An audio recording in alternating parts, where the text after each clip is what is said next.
Subscribe कीजिए हमारे YouTube channel को और बेल आइकन को प्रेस कीजिए ताकि हमारी वीडियो का लिंक सबसे पहले आप तक पहुंच सके और ज्योतिष संबंधी सभी जानकारियां आपको मिलती रहे। नमस्कार दोस्तों, स्वागत आप सभी का हमारे इस यूट्यूब चैनल पर। आज हम बात करेंगे शारदीय नवरात्र के बारे में, जो कि प्रारंभ हो रहे हैं 22 सितंबर दिन सोमवार से और 22 सितंबर से प्रारंभ होकर ये 1 अक्टूबर तक चलेंगे। अब की बार माता रानी जो है हाथी पर सवार होकर आ रही है, क्योंकि जिस दिन की शुरुआत होती है उसकी अलग अलग गणना होती है। तो माता रानी अब की बार सोमवार को आ रही है सवारी पर, तो सोमवार का आने पर हाथी सवारी होती है। और जब हाथी पर माता आती है तो वो समय बहुत अच्छा होता है, यानी कि हाथी पर आना माता के लिए बहुत शुभ होता है। इससे क्या होता है, वर्षा अधिक होती है और व्यक्ति के सुख सौभाग्य में वृद्धि होती है। यानी पूरे देश के लिए बहुत ही अच्छा समय होता है जब माता हाथी पर आती है।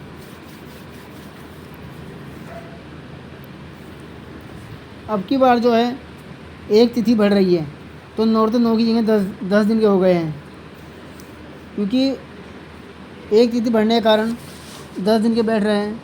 क्योंकि जो चतुर्थी तिथि है वो 25 और 26 2 दिन रहेगी।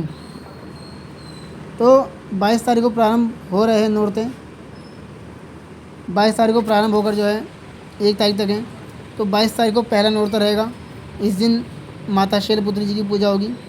23 तारीख का दूसरा नौरता होगा, इस दिन माता ब्रह्मचारिणी की। 24 तारीख को तीसरा नवरात्र है, इस दिन माता चंद्रघंटा की पूजा होती है।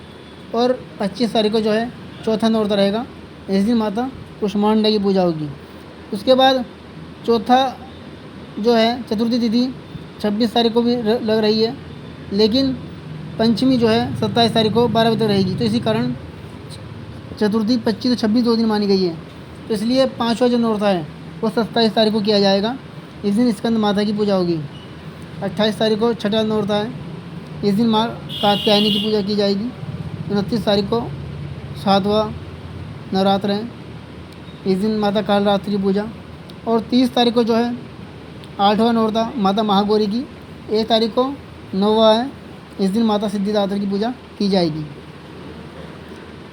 कलश स्थापना का जो मुहूर्त है वो सुबह 6 बजे से 7:30 के बीच में रहेगा। फिर दूसरा मुहूर्त 9 बजे से 10:30 के बीच में।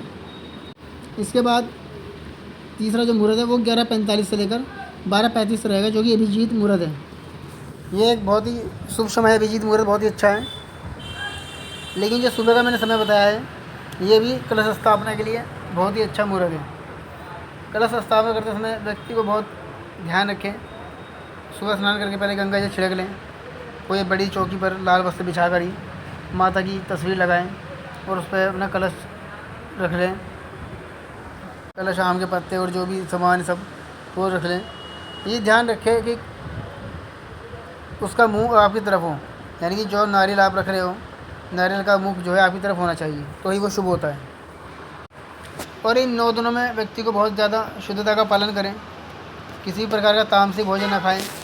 और अगर आप व्रत कर रहे हो चाहे नहीं, तो व्रत वाले व्यक्ति को जो है केवल फलाहारी करना चाहिए। इन 9 दिनों में माता की अखंड ज्योत जलानी चाहिए।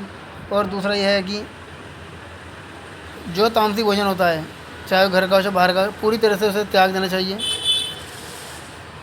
और कोशिश करें कि इन 9 दिनों में व्यक्ति ज़मीन पर ही सोए, क्योंकि ज़मीन पर सोना बहुत ही उत्तम कहा गया है। जैसे आप व्रत त्यौहार वार होते हैं और कोई व्यक्ति व्रत करता है इन 9 दिनों में माता के, तो व्रत वाले व्यक्ति को जो है ज़मीन पर सोना चाहिए।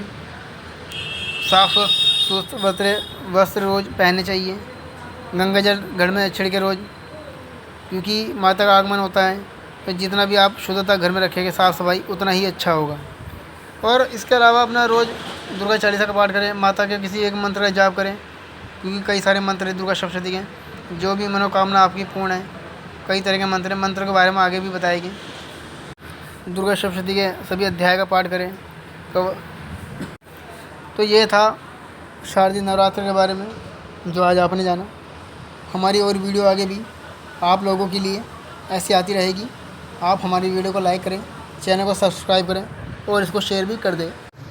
और यदि कोई बात आप हमसे पूछना चाहते हैं तो हमारे दिए हुए मोबाइल नंबर पर आप संपर्क कर सकते हैं। सभी जानकारी आपको विस्तार दी जाएगी। धन्यवाद।